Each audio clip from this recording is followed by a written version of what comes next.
Buenos días, Buenos profe. días, profe. Buenos días, chicas y chicos. Buenos días. Vamos a iniciar la semana y la clase terminando esta tercera unidad que ha hablado sobre lo que implica la psicología, tanto de la perspectiva teórica como desde la aplicación de la psicología. Y esta clase vamos a hablar específicamente de nosotros como psicólogos. ¿Quiénes somos los psicólogos? ¿Sí? ¿Cuál es nuestro trabajo en la psicología? Y antes de terminar la clase, por favor, no me hagan olvidar, Micaela, si me olvidas, me acuerdo, vamos a hablar de lo que va a pasar a partir de la próxima semana con las exposiciones, ¿ok? Entonces, por favor, vayan prestando atención. Cualquier pregunta me la hacen, no tengo posibilidad de verles mientras estoy compartiendo la pantalla, así que me levantan la mano, por favor. Los objetivos de la clase: conocer cuáles son los aspectos más relevantes que debe cumplir un profesional de psicología para ser tal, ¿no? Y abordar algunas de las principales cosas o actividades que hacemos los psicólogos en nuestra práctica. Sí, y miren, chicos, yo sí quiero partir diciéndoles algo. Es decir, no importa qué profesional seamos, qué profesión hayamos elegido, hay algunas habilidades o hay algunas características que son fundamentales en todas las profesiones, como por ejemplo la ética profesional, ¿sí? Es decir, ser personas éticas, íntegras. Sin embargo, hay otras que son muy específicas de nuestra profesión, incluso unas que ponen un tinte, una fortaleza, una fuerza específica a las características comunes de todo buen profesional. Yo les decía, todo buen profesional tiene que ser un profesional ético. El tema es que si un psicólogo tiene que ser muy ético, porque trabaja con el dolor de las personas. Entonces, hay algunas características que, si bien son comunes, los psicólogos debemos trabajar para mejorar nuestras habilidades y características solo por el hecho de elegir ser psicólogos. Y hay otras características que dependerán mucho de qué posición ustedes elijan dentro de la psicología. ¿A qué me refiero con posición? Es decir, ¿qué tipo de psicólogos quieren ser? Porque hay varios tipos de psicólogos. Por ejemplo, con ustedes ya hemos hablado de lo que es la psicología positivista, tradicional, cientificista, y lo que es la psicología un poco más contemporánea, posmoderna, distinta. Entonces, si ustedes eligen ir por la tendencia de la psicología tradicional, serán psicólogos directivos, serán psicólogos expertos, serán psicólogos que imponen sus conocimientos, serán psicólogos que están en una posición de poder frente a sus consultantes. Si eligen unas miradas más contemporáneas, van a reconocer otras habilidades, serán psicólogos que priorizan el diálogo, serán psicólogos que escuchan activamente, serán psicólogos que tienen menos protagonismo en las sesiones y le dan el protagonismo que tiene la persona y sus problemas. Es decir, va a depender de en qué posición se quieran poner para que ustedes vayan reforzando algunas u otras habilidades. Entonces, ¿qué les trajo estudiar psicología? ¿Cómo así quieren estudiar psicología? ¿Cómo así decidieron entrar en la carrera de psicología? Rodrigo, ¿por qué elegiste ser psicólogo? Una idea de las múltiples que seguramente tendrás. Buenos días, doctora. Porque yo estaba en la anterior carrera y con las clases virtuales como le dejé el gusto que le tenía en un principio, entonces por eso me cambié a una que le tuviera más apego. Ok. ¿Y cómo así te gusta? Me gusta tratar los problemas de las personas, entenderlos y poder ayudarlos de alguna manera. Ok, muy bien, gracias. Melina, ¿cómo así estudias psicología? Buen día, profe. Porque yo consideraba y sigo considerando que las personas subestiman mucho la salud mental, no le dan la importancia que realmente se requiere. ¿Ya? Porque quieres trabajar en temas de salud mental. Ok.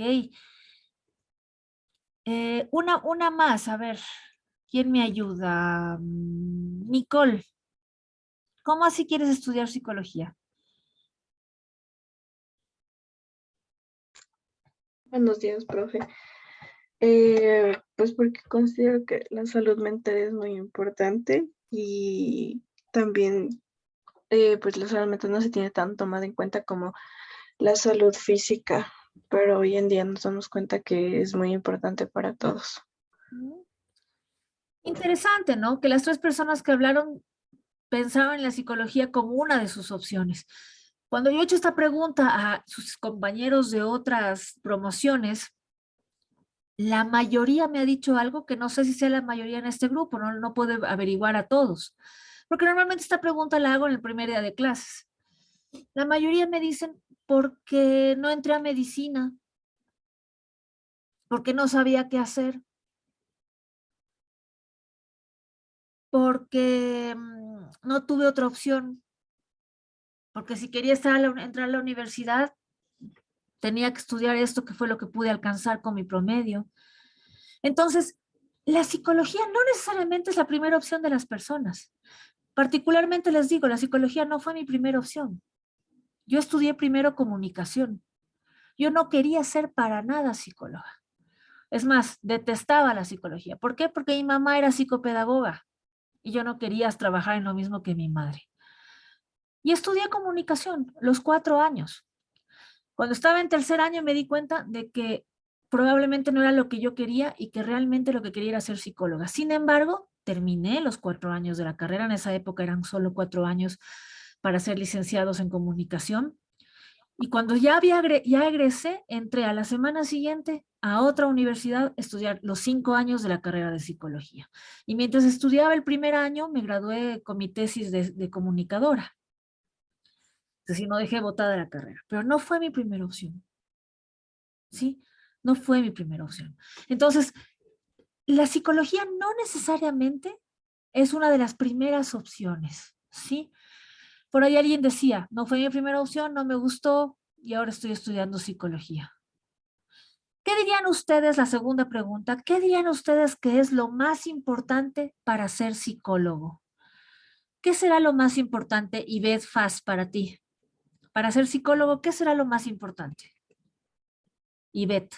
Para mí es muy importante que sea flexible y que la mente sea abierta, porque es muy importante para poder escuchar a la gente. Ok, flexibilidad y apertura de cabeza. Muy bien, John, ¿qué será para ti lo más importante? ¿Qué es lo más importante para ser psicólogo? Que sepa observar y escuchar de una manera adecuada a las personas. Capacidad de observación y de escucha. Muy bien. Y la última, Dayana, ¿qué será lo más importante para ti? ¿Qué es lo más importante para ser psicólogo? Bueno, pues como dijeron mis compañeros, escuchar y saber comprender y analizar lo que las personas nos dicen. Ok, lo mismo, ¿no? Saber aprender, escuchar y comprender a las personas. Sí, vamos a ver entonces en qué estamos cerca a lo que es lo más importante para ser psicólogos y qué no. Sin embargo, insisto, y esto quiero repetir, va a depender también de qué concepción de la psicología tienen. ¿Sí? Y mientras yo les voy dando la clase, yo les voy a contar algunas de mis concepciones de lo que es importante para ser psicólogo, porque soy su profesora. Probablemente si esta misma carrera la da, no, sus compañeros del otro paralelo probablemente, que tienen otra profesora, pondrá probablemente el énfasis en otras cosas. Esto no está mal, chicos, ¿sí? Sino que ser psicólogo está muy implicado con lo que cada uno es, con la personalidad de cada uno. La próxima unidad, la última clase, es sobre personalidad y ahí vamos a entender qué implica la personalidad. Entonces, ser psicólogo está también marcado por nuestra forma de ser, por nuestros valores individuales y por nuestras prioridades. Entonces, me voy a permitir darles algunas ideas de cómo considero yo que tiene que ser un psicólogo, ¿sí? He tratado de dar una mirada lo más general posible, como les decía, estas habilidades y características básicas que todo psicólogo tenemos que tener, pero también esas otras características que tienen que ver con la priorización que, por ejemplo, yo como psicóloga y psicoterapeuta le doy a algunos temas fundamentales de nuestro ser psicólogos, ¿ok? Entonces, Vamos a comenzar. Por ahí hay uno que otro chiste, ¿no? Psicológico. Ser un buen psicólogo no siempre es tarea fácil, ¿sí? Esta es quizás una de las profesiones más estresantes y agobiantes. ¿Por qué digo esto? ¿Por qué creen que digo que no es tarea fácil ser psicólogo? Que es estresante, que es agobiante a veces. ¿Qué piensan? Irene. Sí, buenos días. Yo creo que es porque, como dicen mis compañeros, nosotros siempre tenemos... Irene, te silenciaste. Hola, ¿ahí sí me escuchan? Sí, ajá. Disculpe. Siempre tenemos... O sea, como digo, o sea, dicen mis compañeros que nosotros siempre tenemos que estar escuchando a las personas, pero también necesitamos que alguien nos escuche a nosotros, ¿no? Entonces, como dicen, todo psicólogo necesita a su psicólogo, porque en plan, siempre esta profesión lo que carga es prácticamente estás escuchando problemas de la gente, ¿ya? Y estás ayudando a que lo resuelvan, estás como que dándole la llave para que resuelvan. No es que los vas a resolver tú, pero vas a hacer que ellos puedan descifrar, como quien dice, el mensaje y puedan resolver sus problemas. Pero en qué momento, digamos, nosotros dejamos nuestra vida personal por la de ellos, por unos momentos, creo yo. Entonces también necesitamos, como quien dice, desestresarnos nosotros, estar bien con nosotros mismos. Tienes razón, es decir, es una profesión estresante y agobiante porque trabajamos con el dolor de la gente, ¿sí? La gente va al psicólogo no cuando está feliz, va cuando está triste, cuando está deprimida, cuando tiene un problema, cuando le ha pasado algo mediano, grave o lo que considera que es grave para ellos. Un psicólogo, o sea, normalmente la gente no piensa en psicólogos cuando todo le va rosa. Piensa en psicólogos cuando cuando le empieza a ir a la patada. Imagínense lo que es trabajar con eso. Entonces, nuestra profesión es una profesión agobiante, es una profesión difícil, ¿sí? Es muy importante, como dice Irene, hay 3 cosas, yo les pediría que anoten, hay 3 cosas que un psicólogo debe tener en cuenta siempre y debe hacer para ser un buen profesional. La primera la planteó Irene, que es hacer terapia personal. Ustedes deben hacer terapia, pero no deben hacer terapia una vez y porque los profesores en la facultad les piden que hagan terapia. Hay que hacer un proceso terapéutico al menos 1 al año. Eso no significa que tenga que hacer, es muy probable que si nunca han hecho terapia, la primera terapia sea un poco más larga que las demás. Pero al menos al año hay que hacer un proceso de 6 sesiones con un psicólogo o psicóloga, ¿sí? Para poder ir comprendiendo y para poder ir desahogando lo que nosotros vivimos cotidianamente. ¿Cómo podemos decir que la psicología es importante si nunca en la vida hemos hecho terapia? Entonces, todo psicólogo debe hacer un proceso terapéutico al año, por lo menos, aunque les sorprenda, ¿sí? Una segunda cosa es hacer supervisión, chicos. Todo psicólogo debe hacer supervisión. ¿Qué significa la supervisión? Ir y llevar donde un profesional que consideramos más capacitado, donde un profesional al que le tenemos confianza, que se llaman supervisores, ¿sí? Ir y llevar nuestros casos clínicos que nos preocupan, las situaciones que nos inquietan, las situaciones que nos dan curiosidad, las situaciones que requieren una otra perspectiva de nuestro trabajo. ¿Sí? Mi colega Diego Tapia Figueroa y yo somos psicólogos y trabajamos haciendo supervisión, somos supervisores también, y trabajamos haciendo supervisión a otros colegas que trabajan haciendo psicoterapia. Entonces, todo psicólogo debe hacer terapia personal y debe hacer supervisión. La supervisión se hace individual o se hace en grupos de supervisión, en donde hay 5 o 6 personas, psicólogos que llevan sus casos y se trabajan entre todos para supervisar. Y una tercera cosa que no puede dejar de hacer un psicólogo nunca es formarse constantemente. Y eso le dicen a todos los profesionales, probablemente sí. Pero en el campo de la psicología es muy importante que haya actualización. ¿Por qué? ¿Por qué les digo, por qué creen que la profesora Maritza les dice que en la psicología es más importante que en otras carreras que haya una actualización constante de conocimientos de los profesionales? ¿Qué piensan? Natalia Córdoba, ¿qué piensas? ¿Por qué estoy diciendo que es importante que nos actualicemos a cada rato? Buenos días, doctora. ¿Se me escucha? Ujú. Eh, Considero que se debe estar actualizando constantemente por el constante avance que se tiene en esta carrera, en esta profesión.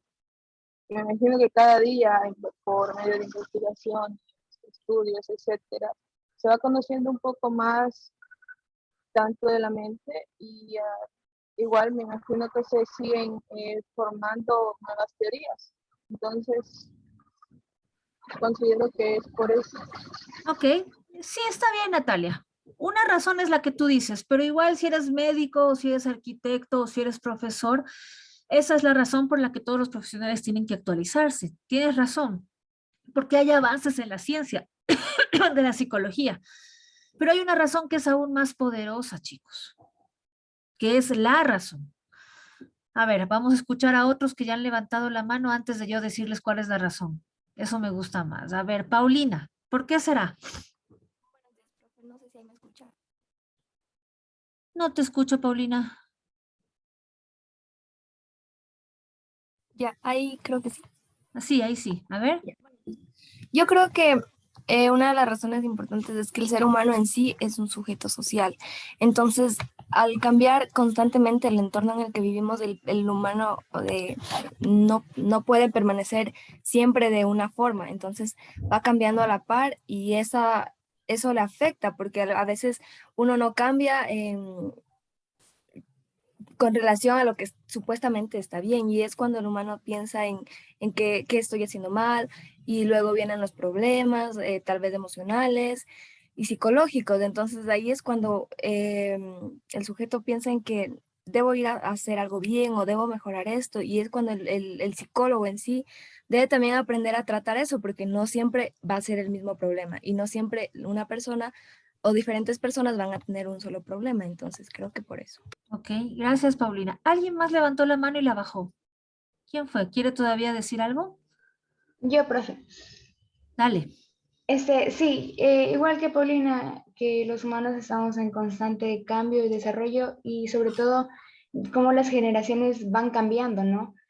Yo diría que actualmente es muy distinta la forma de pensar de los jóvenes que hace 10 años, ¿no? Entonces, por eso cambio de generaciones, seguimos avanzando, otro tipo de mentalidades, entonces eso es siempre bueno Muy bien. estarse formando Gracias. constantemente. Tienes razón. Es muy importante que haya una actualización justamente por esto que están diciendo sus dos compañeras, Paulina y Melina. Porque las personas cambiamos, chicos. Las personas cambiamos. Estábamos escuchando hace un rato La Ciudad de la Furia de Soda Stereo, ¿no? Y yo me ponía a pensar, ¿qué comparación tan grande entre Soda Stereo y Bad Bunny? Parece una tontería lo que estoy diciendo. Y no estoy hablando mal de Bad Bunny, aunque tengo ganas de hablar mal de Bad Bunny, pero no voy a hablar mal de Bad Bunny. Tengo un hijo de 16, casi 17, que se puso bastante triste porque no alcanzó a comprar las entradas porque ya para el 19 ya no había entradas. Él se quiere ir a Bad Bunny. ¿Qué comparación tan grande?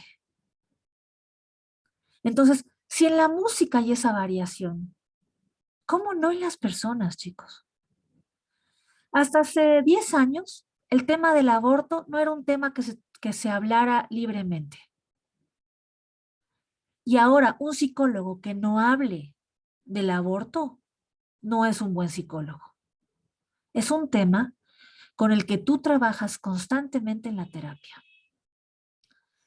Hace 2 años, antes de la pandemia, todo lo que era la computación, los juegos de video, las redes sociales eran satanizados. Cuando tú escuchabas a los psicólogos, hablaban mal de las redes sociales.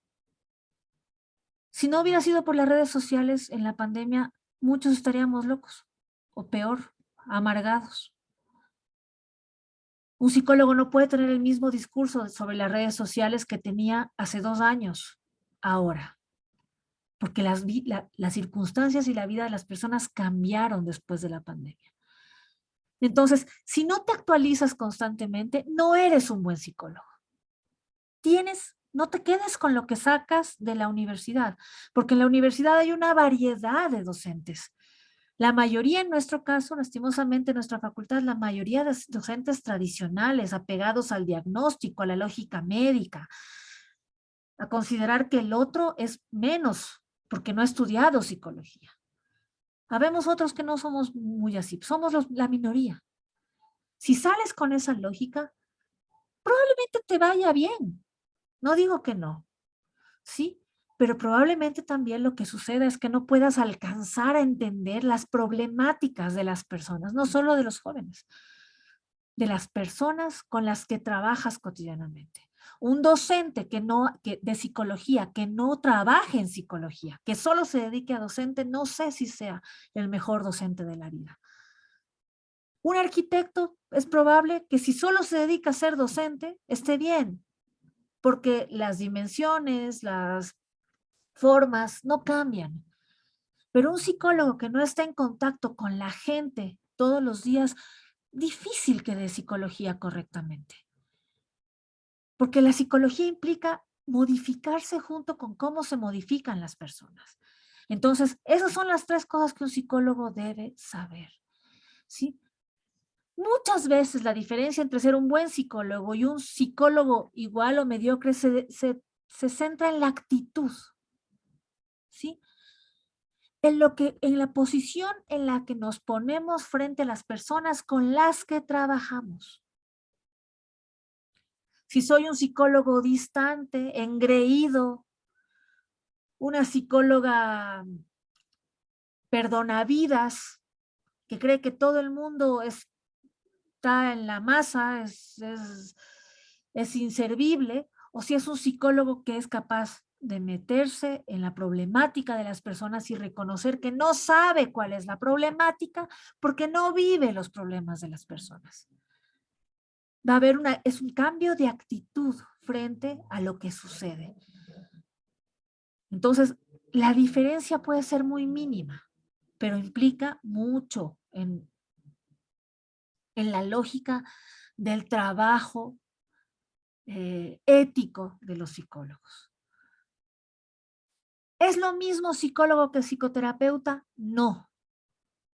Un psicoterapeuta es un profesional que no necesariamente es psicólogo, pero que trabaja para atender clínicamente con unas herramientas, con una epistemología, es decir, con una base teórica de fondo, que trabaja con las personas para entender sus problemáticas.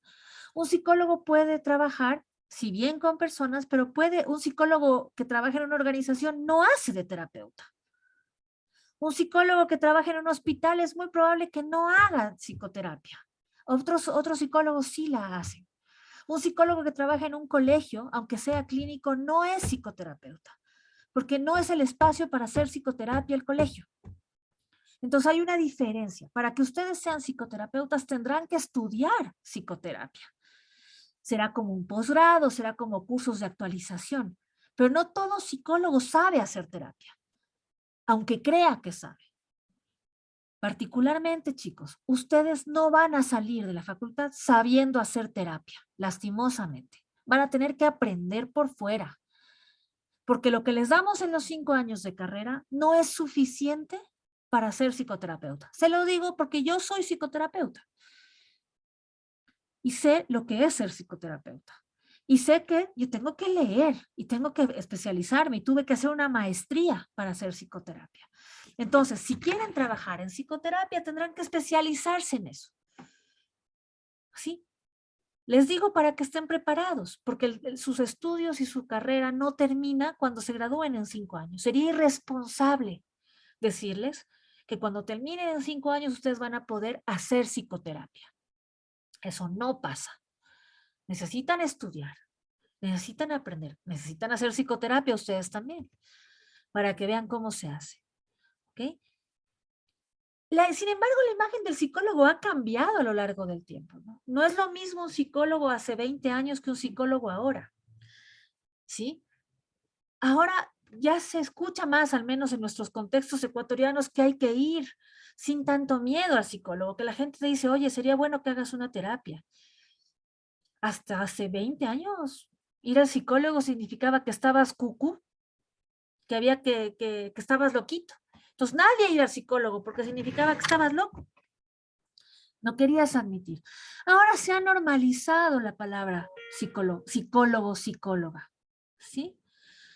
Y también es cierto que estamos saliendo, por suerte, de esa imagen mítica de la que alguna vez hablábamos, de este psicólogo, varón, mayor, que está sentado mientras tiene un consultante, un paciente acostado en un diván. Esa es una imagen generada desde la lógica freudiana. No todos los psicólogos somos varones, no todos los psicólogos somos calvos, no todos los psicólogos somos adultos mayores y no todos los psicólogos usamos diván. ¿Sí? Entonces ahora se está normalizando la idea de la psicología. Lo mismo que no todas las psicólogas somos mujeres. En la facultad todavía hay un alto porcentaje de psicólogas. Hay algunos psicólogos, hombres también, cada vez más en las carreras de psicología. Y eso es bueno. Entonces, la imagen del psicólogo también se está humanizando, ¿no? También está cambiando. ¿Sí?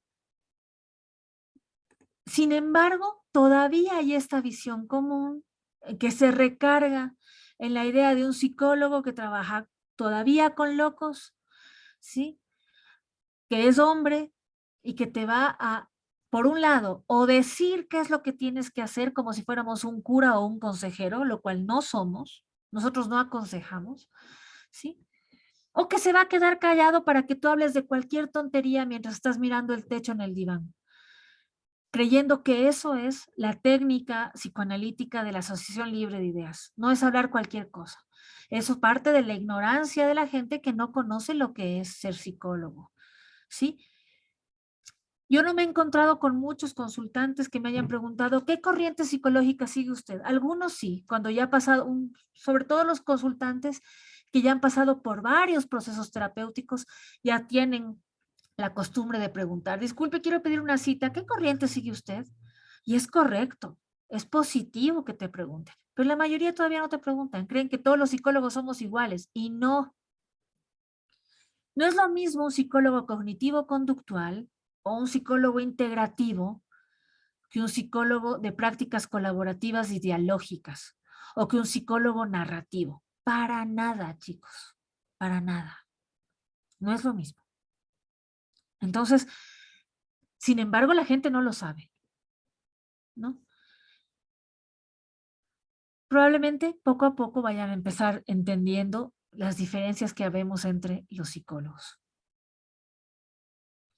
Normalmente el psicólogo, cuando hablamos de psicólogo, la gente piensa en el psicólogo clínico y en efecto, cuando hablamos de psicología, la psicología es clínica y ustedes han hecho bien en elegir esta carrera. Lo que no significa que los otros psicólogos no sean psicólogos, tienen otras especialidades y otros conocimientos que nosotros lastimosamente no tenemos. Por ejemplo, un psicólogo organizacional sabe muy bien, en teoría sabe muy bien cómo trabajar con equipos, en oficinas, en organizaciones, en empresas. Sabe cómo hacer determinadas cosas que los psicólogos clínicos ni nos imaginamos, como la nómina, como saber las habilidades blandas y duras para determinado trabajo, como crear perfiles de personas para determinado puesto.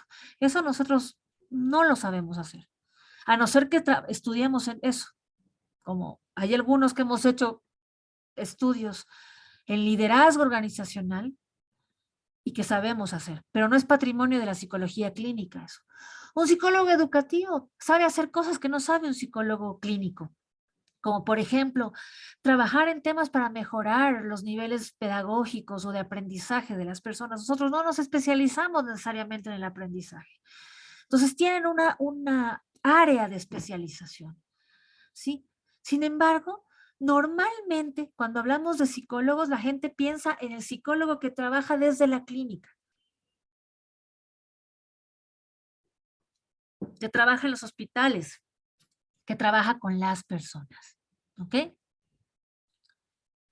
Les decía, psicólogo y psicoterapeuta son lo mismo, no.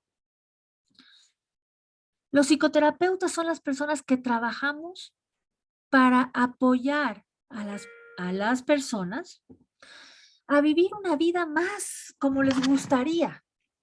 ¿Sí? No trabajamos con gente que está internada en hospitales, por ejemplo.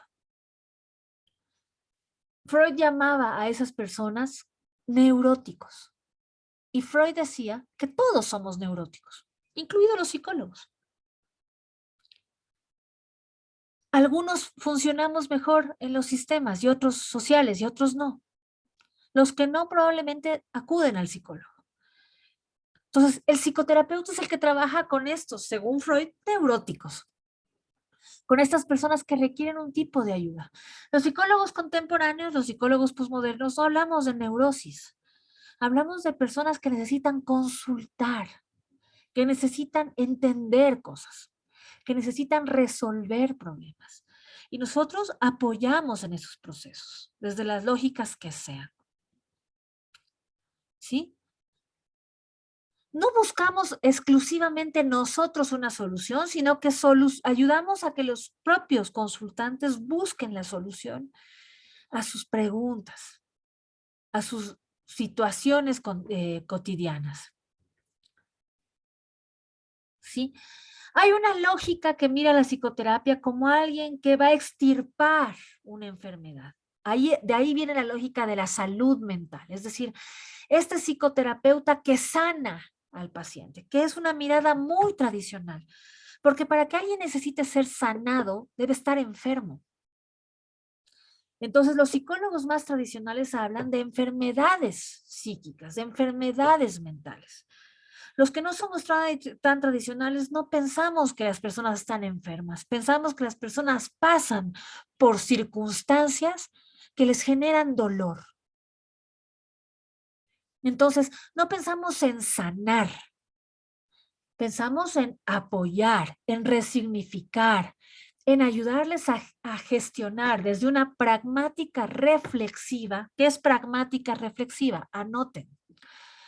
Pragmática reflexiva significa reflexionar para la acción. En el espacio terapéutico, psicoterapéutico, les ayudamos, proponemos la reflexión para que cambien sus formas de actuar, para que cambien sus comportamientos, para que generen transformaciones en sus contextos, no para sanarles, porque no están enfermos. La lógica médica es la que habla de la salud mental. Y está bien, pero esa es una lógica. Hay otras lógicas de la psicología. ¿Sí? El aparato psíquico, la mente humana, no trabaja como el cuerpo, en el sentido biológico. No es que yo puedo, como si fuera un cirujano, extirpar una neurosis del cerebro como alguien extirpa una amígdala que está inflamada. Eso no hacemos los psicólogos. Entonces la lógica médica no calza del todo en nuestra forma de trabajar. No es un órgano la mente. La mente es algo que sucede a partir de procesos orgánicos, por supuesto, los procesos de nuestro cerebro, pero también a partir de las relaciones con los demás. Entonces, no somos médicos que extirpan el dolor. Somos psicólogos que trabajamos para resignificar el dolor. Esto quisiera que les quede muy claro. ¿Ok?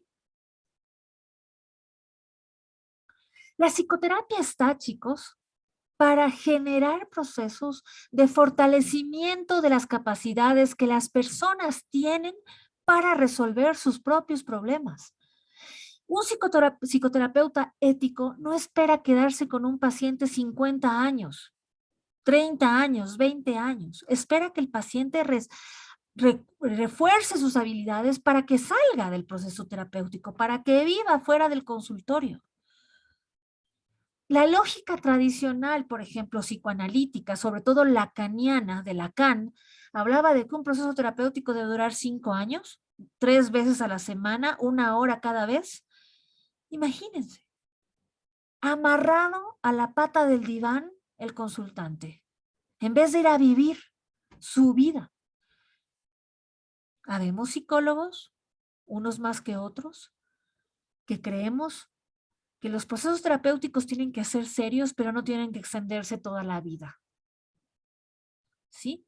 Trabajamos para que los procesos terapéuticos terminen en un momento prudencial, cuando el consultante esté listo, no para amarrarlo a la pata del escritorio o de la silla.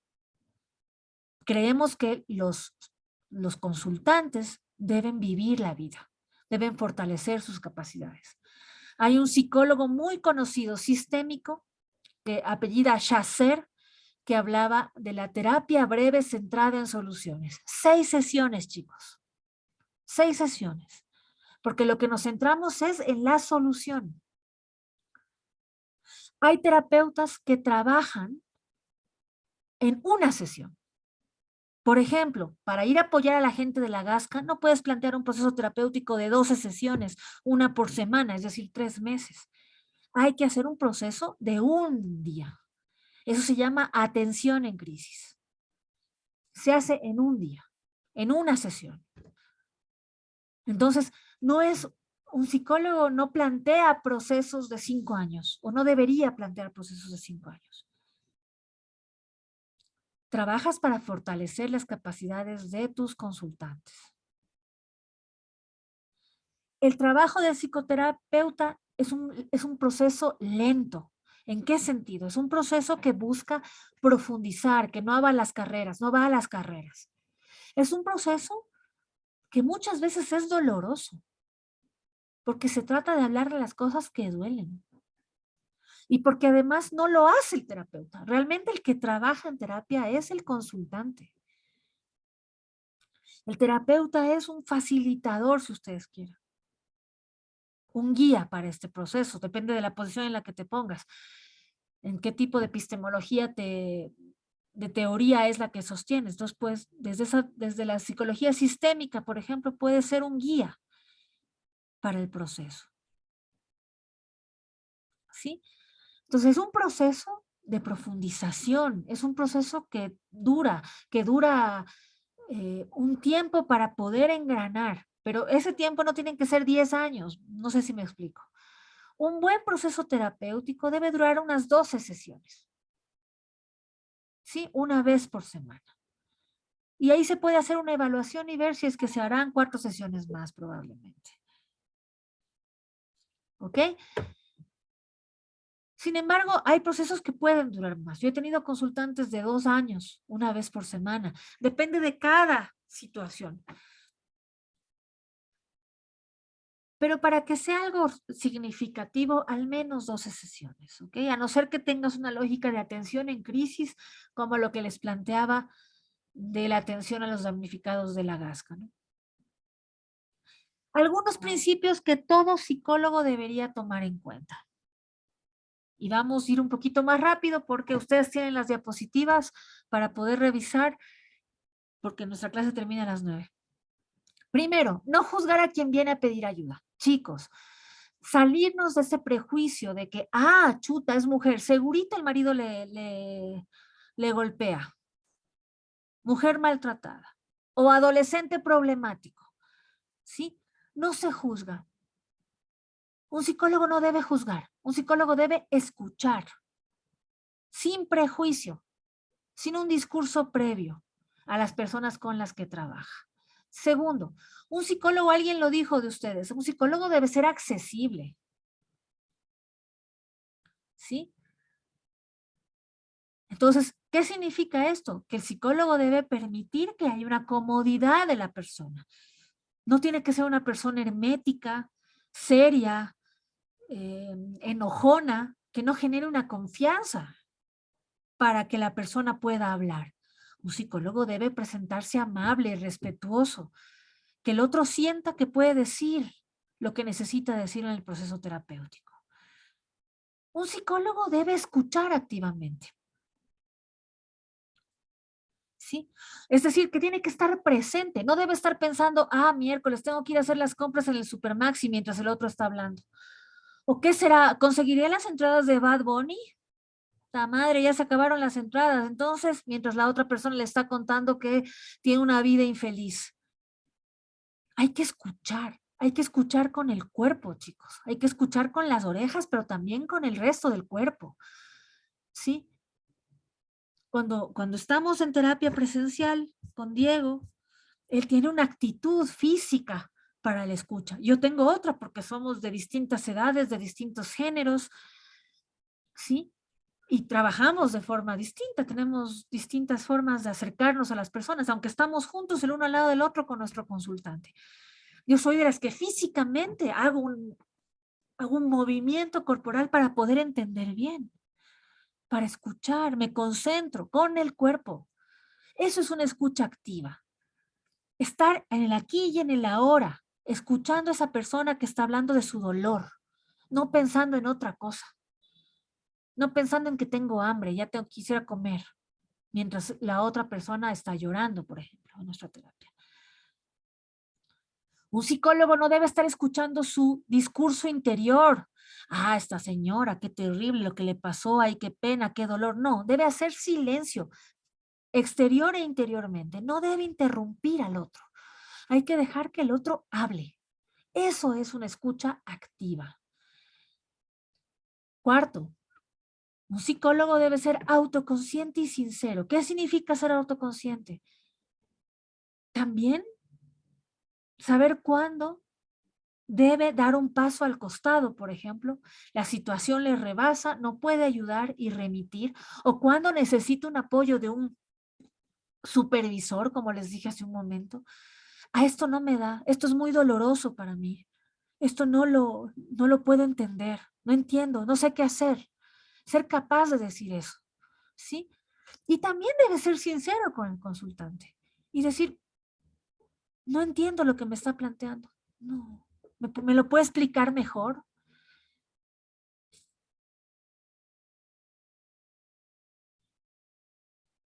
La sinceridad, la honestidad es algo que no solamente lo decimos, es algo que las personas lo perciben por cómo nos planteamos frente a ellos. La autoconciencia y la sinceridad, la honestidad es fundamental para un psicólogo.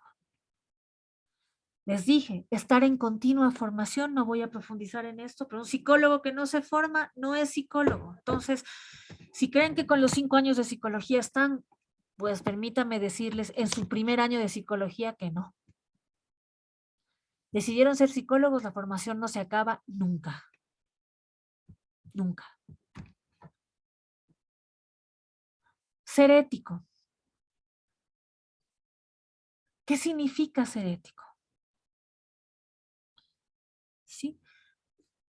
Un psicólogo debe ser ético en el sentido de que debe respetar lo que el otro es, lo que el otro le dice, ¿sí?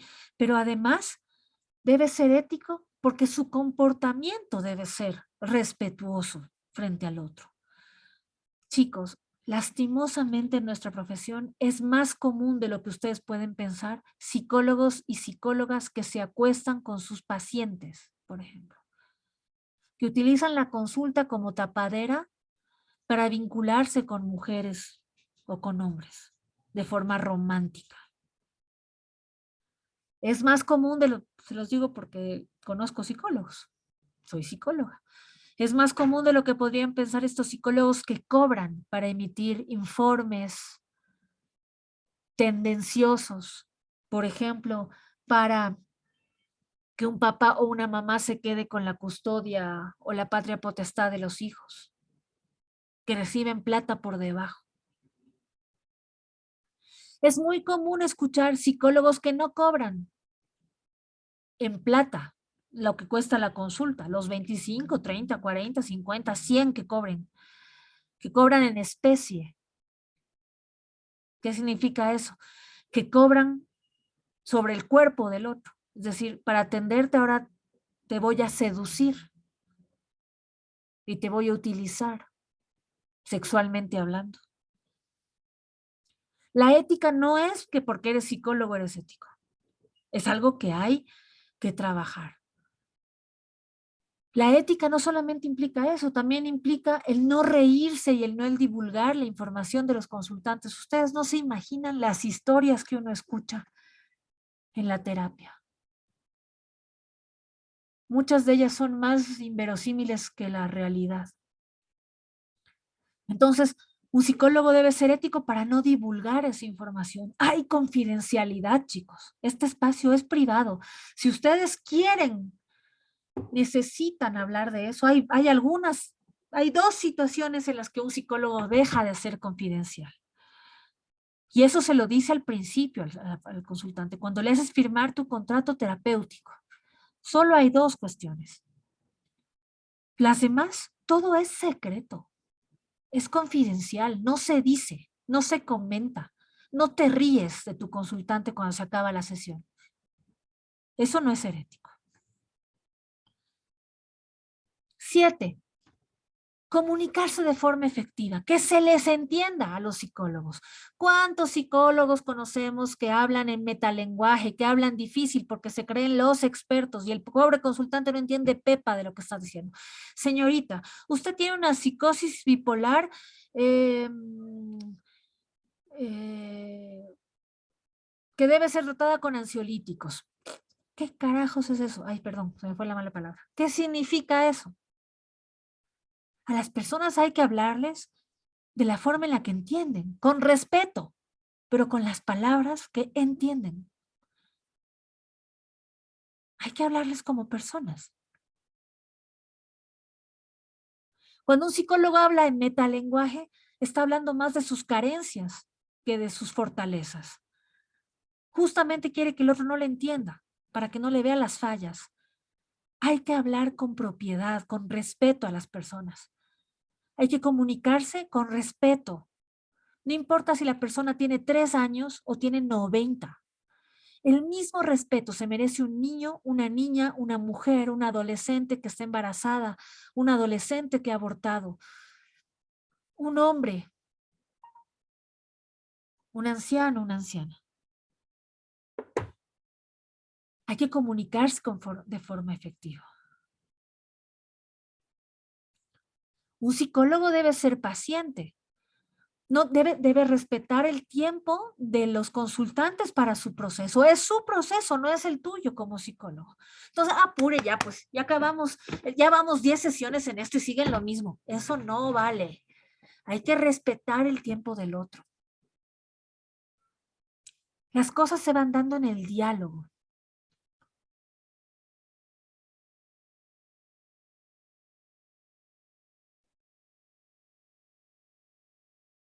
Un psicólogo debe ser empático. A mí lo de la empatía no me convence demasiado, pero debe intentar comprender lo que le está pasando al otro, no juzgar. Eso es la empatía.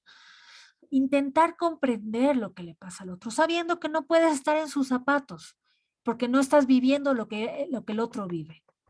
Pero sí intentar comprender para ayudar. No juzgar desde afuera. Ay, pero estás hecho lío porque te jalaste el semestre. ¡Qué tontería! No. Para ese consultante es muy importante y es muy doloroso haberse jalado el semestre. Genera un problema para él. No le voy a juzgar yo que he pasado por X estudios. Entender las limitaciones que uno tiene y saber cuándo hay que derivar. Es decir, cuándo hay que decir, mire, le voy a dar el teléfono de un colega mío que trabaja en estas cosas y que seguramente le podrá ayudar mejor que yo. ¿Sí? En estos temas yo no trabajo. No puedo. Entonces, es muy importante que ustedes tengan una agenda con profesionales de distintas ramas, entre ellos de psicología, para que puedan derivar en el caso de que sea necesario. Hasta aquí, preguntas. ¿Qué les ha llamado la atención de lo que les he dicho? Usted, perdón, ¿se me escucha? Sí. Sí. Usted mencionó que, por ejemplo, que cuando llega un paciente o bueno, un consultante, usted les hace firmar un contrato, ¿no? Donde dice que solamente van a haber 2 situaciones en las que usted pueda decir algo de lo que se dijo dentro de la consulta, ¿no? ¿Y cuáles son esas 2 ocasiones? Las dos situaciones en las que se puede romper la confidencialidad es cuando se está dando un abuso sexual infantil, presente, o sea, ahorita, ¿sí? Es decir, cuando en este momento que están conmigo en este proceso terapéutico, en este tiempo, hay un tipo de abuso infantil, ahí, porque el abuso infantil es un delito, ¿sí? Y en la otra situación es cuando hay riesgo de la vida de la persona con la que estoy trabajando o de un tercero. Ahí se rompe la confidencialidad. Pero no se rompe la confidencialidad sin que el otro sepa. Es decir, por eso es muy importante hacerles firmar un contrato bien informado en donde dice eso. Entonces la persona lee, yo les hago leer el contrato cuando apenas se sientan. Por favor, lea el contrato. Cuando hay una familia o cuando es un niño o un adolescente, le pido que lea en voz alta. Al niño también. Tiene que saber que esos dos son los casos en los que yo voy a hablar voy a romper la confidencialidad. En caso de riesgo de vida del consultante o de un tercero, y en caso de un abuso sexual que se esté dando en esos instantes, en ese momento, en ese tiempo. Si es que es un abuso sexual de que ella sufrió cuando tenía 12 años y ahora tiene 25, no. Vamos a trabajar el abuso, pero no lo voy a denunciar. Pero si ahorita está sufriendo abuso sexual, sobre todo con niños, niñas y adolescentes, ahí se rompe la confidencialidad. ¿Está claro, Irene? Sí, clarísimo. Gracias. ¿Alguna otra pregunta, chicos?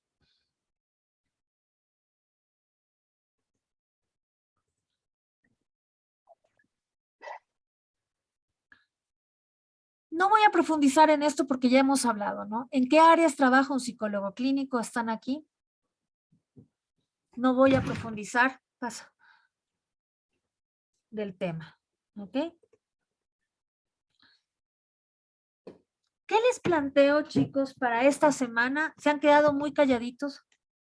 No sé si en shock, pero bueno, ahí pueden empezarse a replantear si realmente quieren ser psicólogos, ¿no?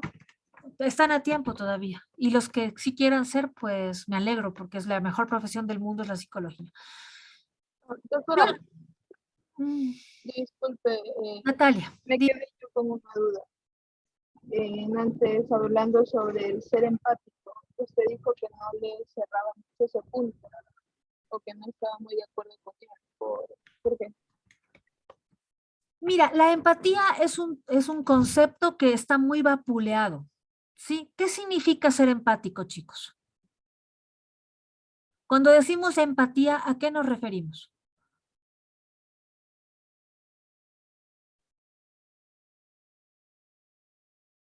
Natalia. El concepto no es ponerse en los zapatos de la otra persona, Muy bien. comprenderlo mejor. Exactamente. Cuando decimos empatía, el lugar común es decir, es ponerte en los zapatos del otro, ¿sí? Les voy a poner un caso extremo. Ustedes tienen 8 años, ¿sí? Y son niñas de 8 años y son abusadas sistemáticamente por su padrastro.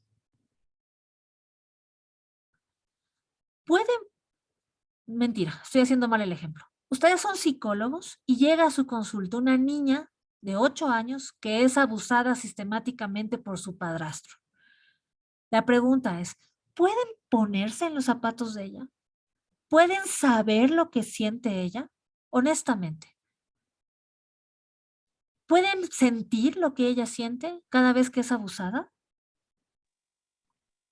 No. No. No. Lastimosamente no.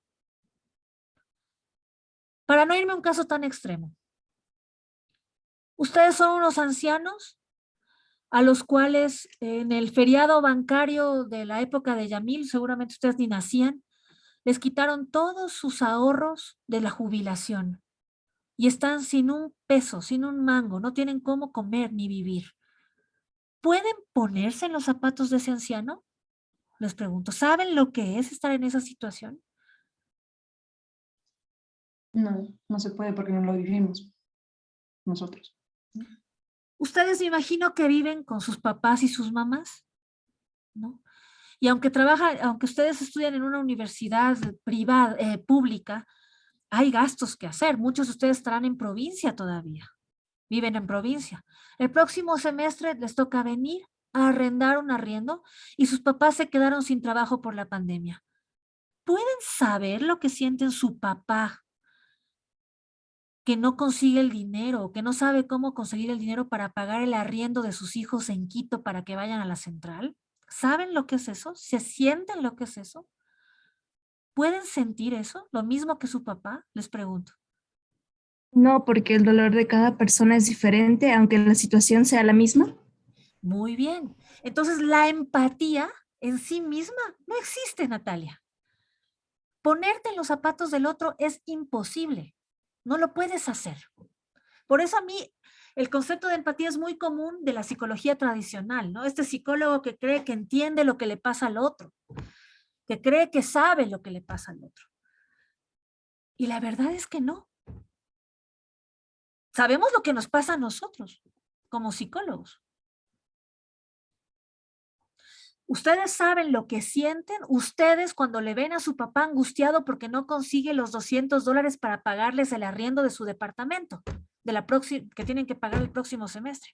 Saben lo que ustedes sienten, que puede ser dolor, preocupación, angustia, iras por no poderle ayudar, pero es lo que sienten ustedes en referencia a lo que su papá manifiesta, siente o le preocupa.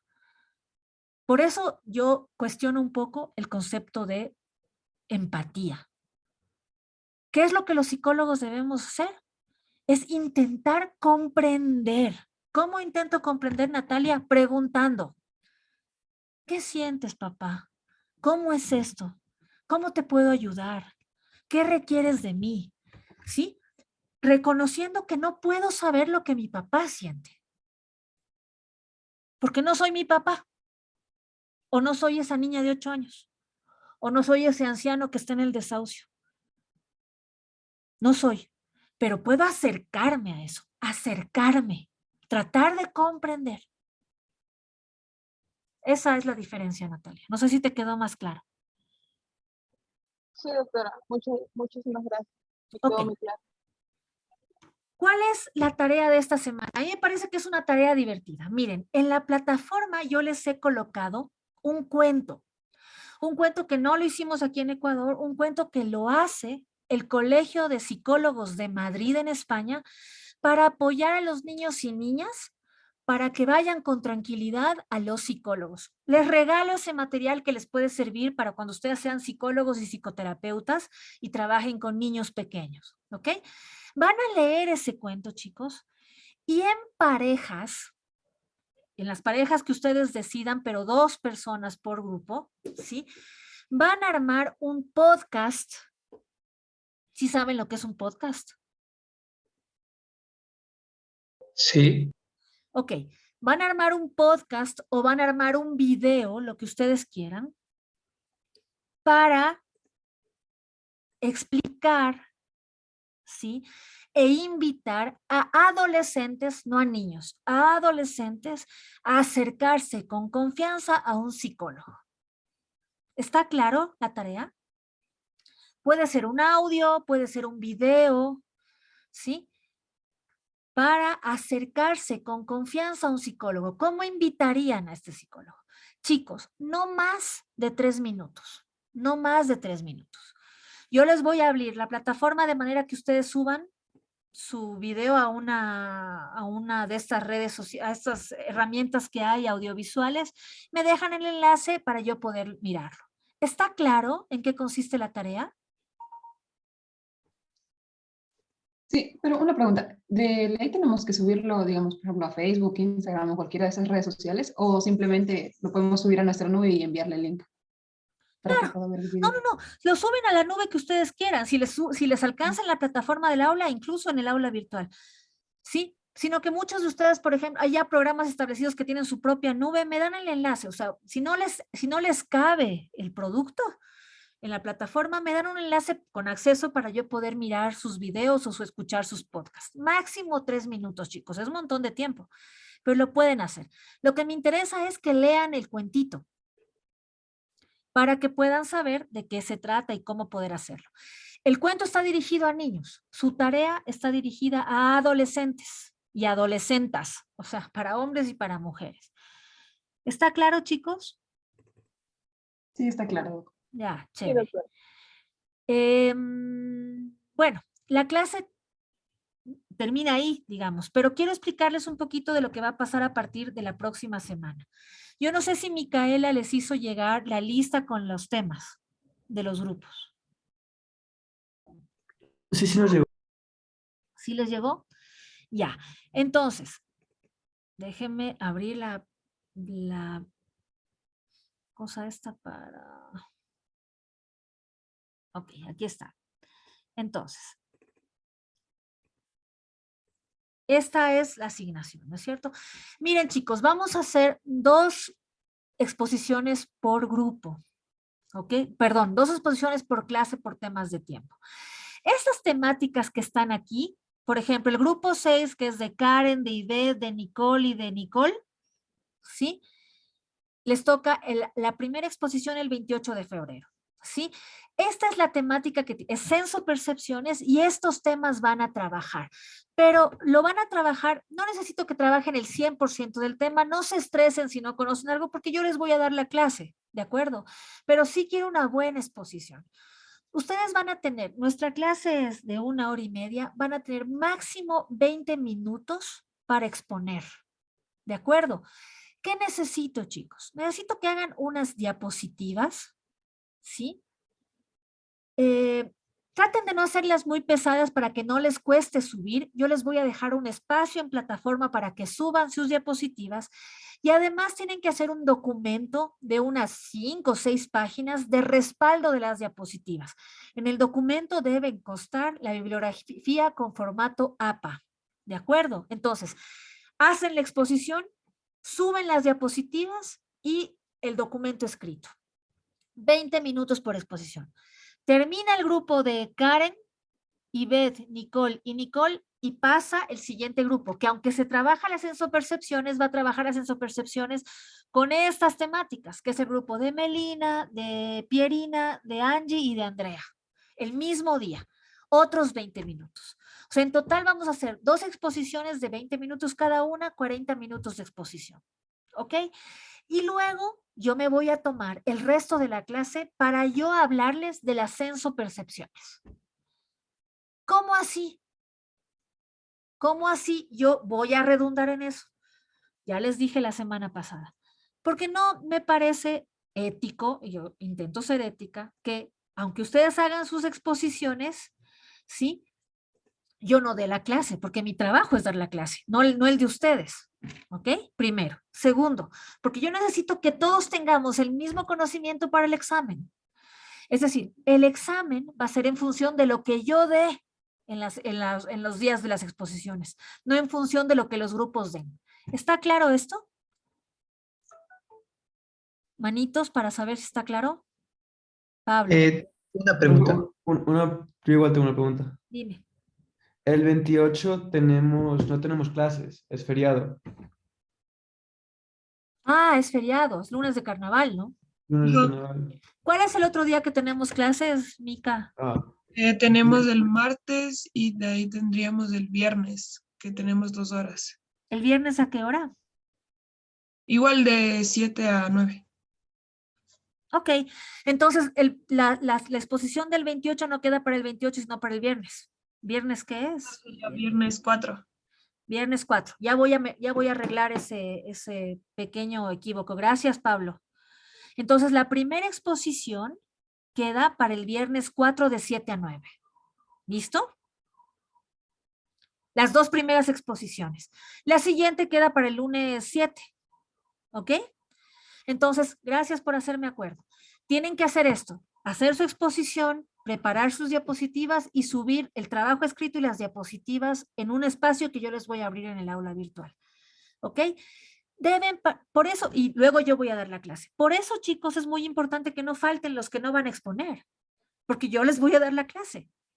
Entonces vamos a estar todos conectados para escuchar a nuestros compañeros y para escucharme luego a mí, que yo les voy a dar la clase del tema que nos toque. ¿Listo? ¿Cuál va a ser la nota? Va a haber una nota grupal, que es la de la exposición, y va a haber una nota individual, que es la del trabajo en Word, para cada persona. La nota grupal, por decirles algo, sacan 20 en la exposición y sacan 18, 17, 16 o lo que sea en el trabajo escrito. Ese 16 va a ser individual y la nota grupal va a ser la de la exposición. Porque recuerden que al final del semestre se hace un cómputo entre las notas grupales, las notas individuales y las notas de la tarea. Pablo, otra vez. Para exponer, ¿vamos a exponer todo el grupo o usted va a elegir quién va a exponer? Yo preferiría que expongan todos, pero sí entiendo que 20 minutos es poco tiempo para que expongan 4 personas, ¿sí? Sin embargo, sí preferiría que expongan todos porque de eso depende su exposición grupal. Así que prioricen exponer todos. Ya. ¿Ya? Material adicional, si quieren plantear un videíto, no hay ningún problema, pero que no sea un video de 19 minutos, cosa que la exposición dure 1 minuto. No. Si quieren poner un video de 3 minutos, 4 minutos, está bien. Si quieren hacer una actividad en Kahoot, está bien, pero que la actividad no dure 15 minutos para que la exposición dure 5. O sea, yo no voy a calificar ni el video ni el Kahoot, voy a calificar lo que ustedes hablen. ¿De acuerdo? Cami, pregunta. Sí, le hice una consulta. ¿Cuál sería la extensión para el trabajo en Word y también la estructura? La extensión del trabajo les dije hace un rato. 4 o 5 páginas, no necesito más. ¿Cuál es la estructura? Puedes hacer una introducción, al tema de sensopercepciones y luego si viste en la lista en los subtemas que hay de cada tema, podrían ubicar estos como subtítulos y al final unas conclusiones. Y la bibliografía impajaritable en formato APA. ¿Listo? No es ninguna ciencia, chicos. Es hacer una investigación. Si ustedes se fijan en el sílabo, ahí hay un libro de psicología general de donde yo saqué los temas. Entonces, busquen ese libro, está en PDF en las redes sociales y ahí pueden basarse para hacer su exposición. ¿Ok? Karen. Una pregunta. Lo que pasa es que en la exposición para el lunes 7 de marzo hay un subtema que dice decisiones, respuestas a los problemas del capítulo. Olvídate de eso, se me fue. No te preocupes. Es porque les acabo de decir que saqué de un libro, ¿no? Saqué del libro de Morris, me parece que es. No le pares bola a ese, pero solo ese es aquí está. Sácale, hasta cultura y cognición. Hasta cultura, cognición y decisiones. Respuestas, ya lo voy a cambiar. Respuestas a los problemas del capítulo se me traspapeló ahí. Es hasta cultura. Entonces, decisiones es un subtema aparte, ¿no es cierto? El tema es lenguaje, pensamiento y cultura, lenguaje y cognición. Nuestro lenguaje está dominado por los varones, cultura, cognición y decisiones. Ese es el subtema.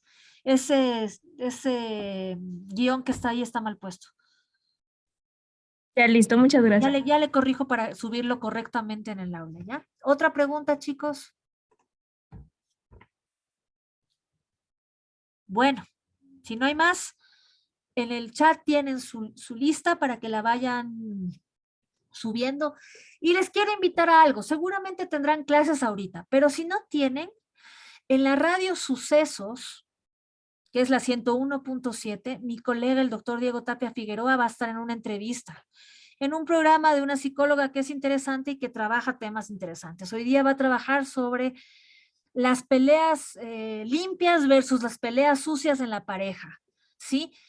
Y si tienen ganas, tiempo y curiosidad, mañana a la misma hora, de 9:30 a 11, voy a estar en la misma radio yo, hablando de por qué los niños no quieren salir de la cama de los papás.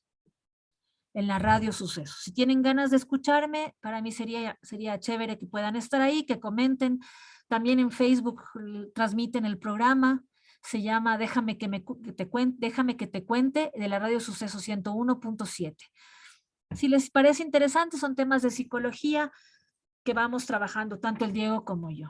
Entonces, si tienen ganas de escuchar y tienen tiempo, háganlo. ¿Ya? Y si no, me imagino que el programa queda grabado en el Facebook. ¿Ok? Bueno, que les vaya bien, chicos, cuídense. Muchas gracias.